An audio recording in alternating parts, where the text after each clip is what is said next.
Hector-Olin theory means HO modern theory of international trade. An introduction to the Hector-Olin theory. It is known as a modern theory of international trade, and it has been advocated by the Berkeley-Olin.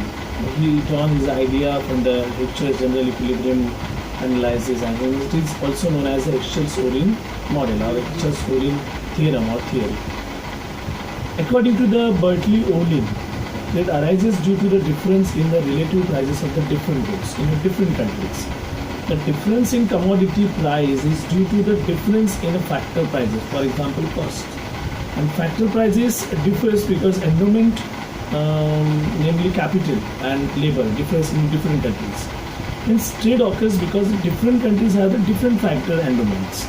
So the Hector-Olin theorem states that the countries which are rich in a labor will export the labor intensive goods, and countries which is rich in capital will export the capital intensive goods. Means there will be the exchange of the goods.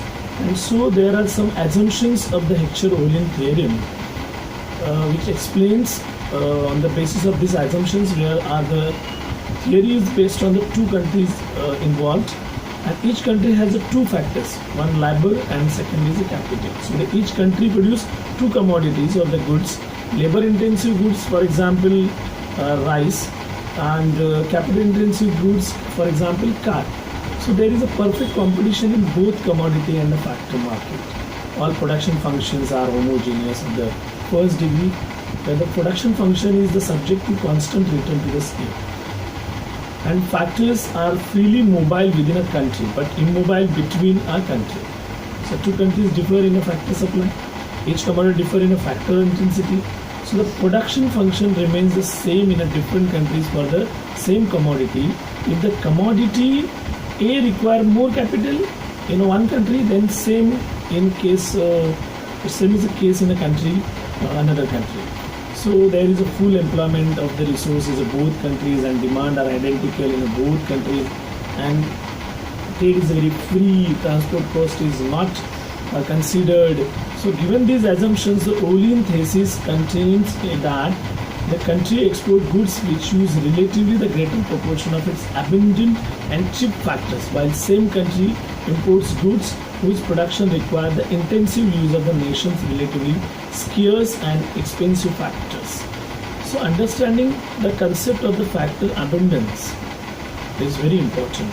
So in two countries, two commodities and two factor model implies that the capital rich country will export the capital intensive commodity and labor rich country will export the labor intensive commodities.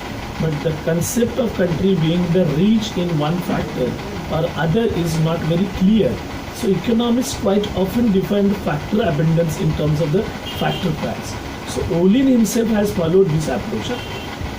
Alternatively, factor abundance can be defined in a physical term. In this case, the physical amount of capital and labor are to be compared. So price criteria for the defining the factor abundance will be considered. So diagrammatic presentation, schedule that is to be explained, and after the explanation we will conclude that the Olin theory on the basis of international trade, where the difference in commodity price in the two countries and difference in a commodity prices are due to the cost difference, which are result difference in a factor endowment in the two countries, and capital rich countries specializes in a capital intensive goods and export them, while the labor abundant countries specialize in a labor intensive goods and export them. So there are some limitations, and the limitations are those only the unrealistic assumptions and restrictions and the one-sided theories, static nature. Many limitations are there which will be explained in a next module.